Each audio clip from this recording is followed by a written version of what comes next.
Welcome to Vet Ranch. This little girl has a pretty sad story. She was found, she was taken to a shelter, and they said she needed to be euthanized because she had broken legs. And I don't think she has broken legs, I think she just walks really poorly. She just kind of stumbles around. That was actually the best I've seen her walk so far. But she, as you can see, is just disgusting. All this is flea dirt. She had a bunch of fleas. She still has a few fleas on her, but she had a bunch. We're gonna give her another bath. You can see she's just not a normal, stable cat. And I don't know if it's because she's really anemic from the fleas. We literally got her a few minutes ago. So first we're gonna take some x-rays of her chest because she's breathing really labored, kind of breathing with her abdomen back here, and just sounds pretty bad when you listen to her chest. Make sure there's nothing going on in there, and probably get her leg x-rayed in there as well just to make sure, but I think she's just really weak and that's why she's walking around like that. But then we're gonna bathe her, try to get all these mats off. You can see she's just missing a bunch of hair up here. I'm sure it was all matted and she's been kind of pulling it off, but get all this flea dirt off and give her some fluids because she is dehydrated. You can see when her skin stays up like that, she is pretty dehydrated. I have a sick kitty here, that is for sure.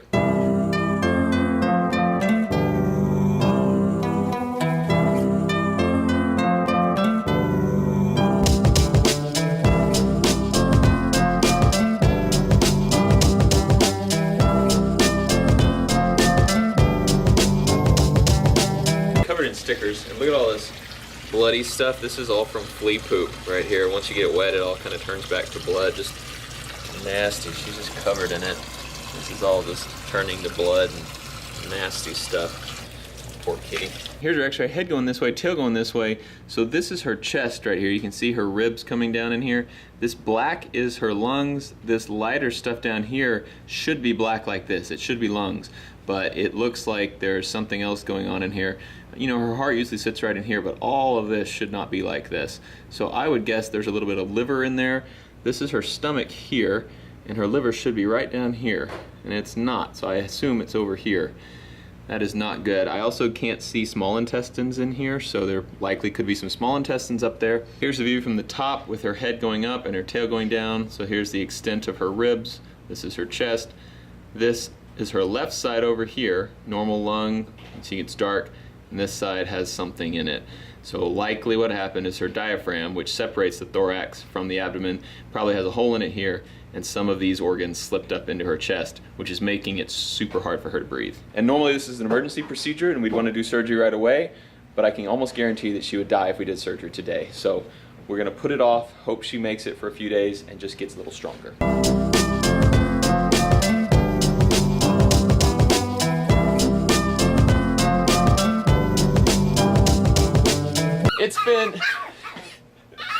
It's been nearly a week and she's doing okay. You are a loud little thing. She's doing all right, but not really getting a whole lot better. She's eating well, but with that mass in her chest, she just can't breathe like a normal cat should. So I don't think she's gonna improve a whole lot more. I think we just need to, do you need attention or what?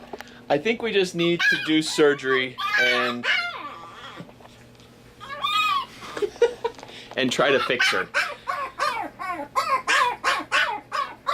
I can't work like this. We are about to induce anesthesia on her. There is not a great chance she's gonna make it through surgery just because she's so weak, but we're gonna do everything we can. We decided to hold off on surgery for another few days because she's very dehydrated. Once we got her anesthetized and could kind of mess with her, the skin should go back down normal and it's just really, really dry. So we're gonna run some blood work on her, see where we're at, make sure she's not in kidney failure or anything, and put off surgery for another few days.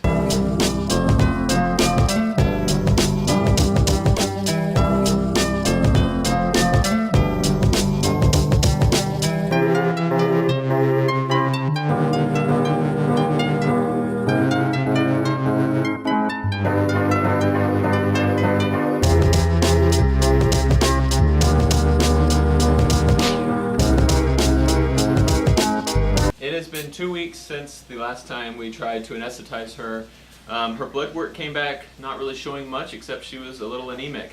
So she's had a little bit more time to build some red blood cells, and we're gonna just go for surgery. She's still a little bit dehydrated, but I think she's just not gonna get much healthier with this diaphragmatic hernia. I don't know that there's a very good chance she's gonna make it today, but I think it's now or never. So we're gonna go for it, see if we can fix her, and we'll just hope for the best. So wish us well.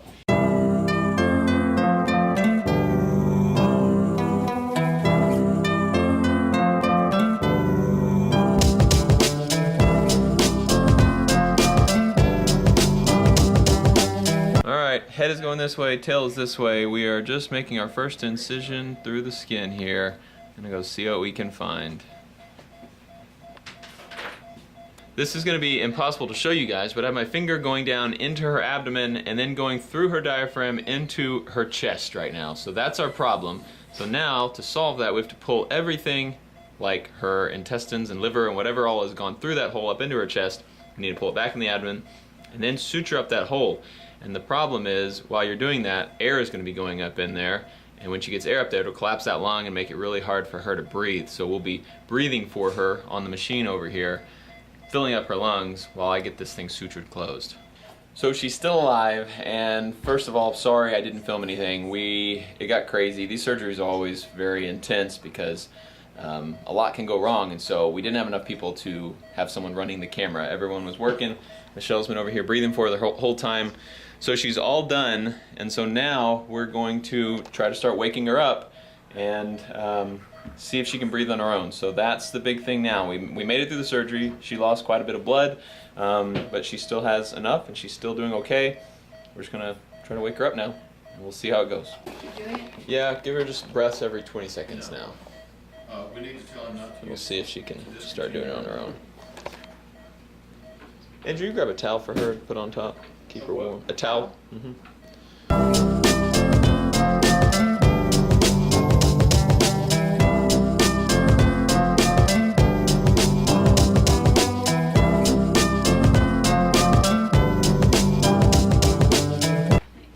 She's breathing on her own. Is she? Yeah. Can I stop? Yeah, then stop. I'm pretty sure she just did. Okay. See? Yeah, she is. That's not you. Okay, deflate that cuff then, so we can pull that thing as soon as we need to. That's not you. Oh, That's not you. it's not me. It's not me. She's breathing on her own now, has not woken up, but you can tell she's about to. She's starting to move a little bit more, breathing a little bit harder.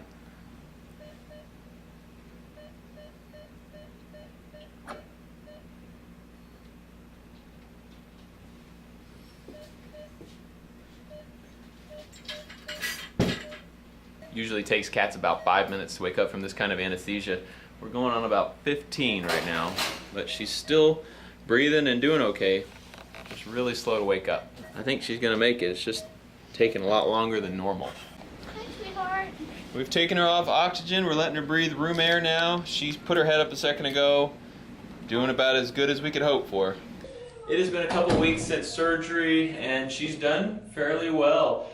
She is an old cat. I don't know that she has that much life left in her, but she is breathing a lot more comfortably than she was when she had her liver up in her chest. We actually have found someone who's going to take her. She takes special needs cats like this. So she's going to go take her and try to give her the best quality of life that she can. She still walks very funny, but her breathing is a lot better, and so we've noticed that she has a lot more energy since just getting her liver out of her chest. But thanks for watching Vet Ranch. Thanks for watching what we do. This one was a pretty cool surgery. I didn't think she was going to make it. Mid-surgery, I kind of gave up on her a little bit, but she had 9 lives, and we probably burned about 8 of them. So, but she's doing well, and we appreciate everyone watching and supporting what we do here. And we will see you next time.